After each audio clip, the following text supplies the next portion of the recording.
नाशिक जिल्ह्यातील त्र्यंबकेश्वर, इगतपुरी, दिंडोरी यासह नाशिक या तालुक्यांमध्ये गेल्या 2-3 दिवसांपासून मुसळधार पाऊस होत आहे आणि ह्या पावसाचं पुराचं पाणी जे आहे तर ते गोदावरी नदीला आपण आल्याचं पाहू शकताय। मी आता निफाड तालुक्यातील चांदोरी या ठिकाणी असून या ठिकाणी जर बघितलं तर गोदावरी नदीने आपलं मूळ पात्र जे ते सोडलेलं आहे आणि पात्राच्या बाहेर मोठ्या प्रमाणात दुथडी भरून ही गोदावरी नदी वाहते। या ठिकाणी गोदावरी नदीच्या पात्रामध्ये हेमाडपंथीय मंदिर जे तर ते संपूर्ण पाण्याखाली असून कडाला आपण हे खंडराव महाराजांचं मंदिर पाहू शकता, हे सुद्धा या ठिकाणी पाण्याखाली आहेत आणि त्याच्यामुळे कुठतरी मोठ्या प्रमाणात पुराचं पाणी आल्यामुळे चांदोरी गावाला जे तर ह्या पाण्याने वेढा घातलेला आहे आणि शेतांमध्ये असेल किंवा घरांमध्ये असेल, दुकानांमध्ये असेल तर मोठ्या प्रमाणात पाणी असल्यामुळे मोठं नुकसान झालेलं आहे। आपल्यासोबत या ठिकाणी बोलण्यासाठी काही स्थानिक ग्रामस्थ आहेत, आपण त्यांच्याशी बोलणार आहोत। मला हे सांगा का या ठिकाणी नेमकं काय परिस्थिती पुराची?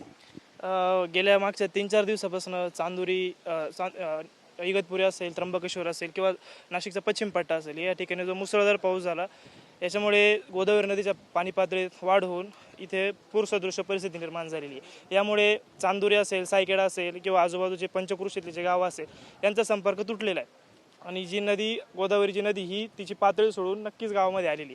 यामुळे व्यापारी वर्ग असेल, शेती असेल किंवा इथले जे स्थानिक रहिवासी असेल ज्यांचं नदी किनारी घर यांचं प्रचंड प्रमाणात नुकसान झालेलं आहे। तसं प्रशासनाने पण वेळोवेळी आम्हाला सतर्क केलेलंच आहे, पण तरी पण जे नुकसान झालेलं आहे ते नक्कीच जास्त प्रमाणात झालेलं आहे। काका मला हे सांगा की एकंदरीत या ठिकाणी अशा पद्धतीने पूर जे आहे तर हे या अगोदरी आलेले आहेत का? या अगोदर आलेलं आहे 16ला 19ला भरपूर असे पूर आलेले आहेत, पण ह्या वेळेस जास्तच हे आलेलं आहे। खंडेरावाचं मंदिर इतकं कधी पाण्याखाली गेलेलं नाही, तर इथं शेतीचं जास्त प्रमाणात नुकसान झालेलं आहे।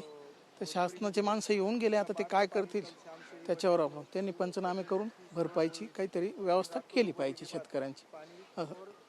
एकंदरीत पाहता या ठिकाणी मोठ्या प्रमाणात पूर असल्या कारणाने शेतांचं नुकसान झालेलं आहे, तर घरांचं नुकसान झालेलं आहे, संसार उपयोगी वस्तूंचं नुकसान झालेलं आहे। त्याच्यामुळे पंचनामा करून आणि ही नुकसान भरपाई द्यावी अशी मागणी या ठिकाणचे ग्रामस्थ करत आहेत। कॅमेरा पर्सन नागनाथसह मी उमेश पारिक, TV9 मराठी, चांदोरी, निफाड, नाशिक।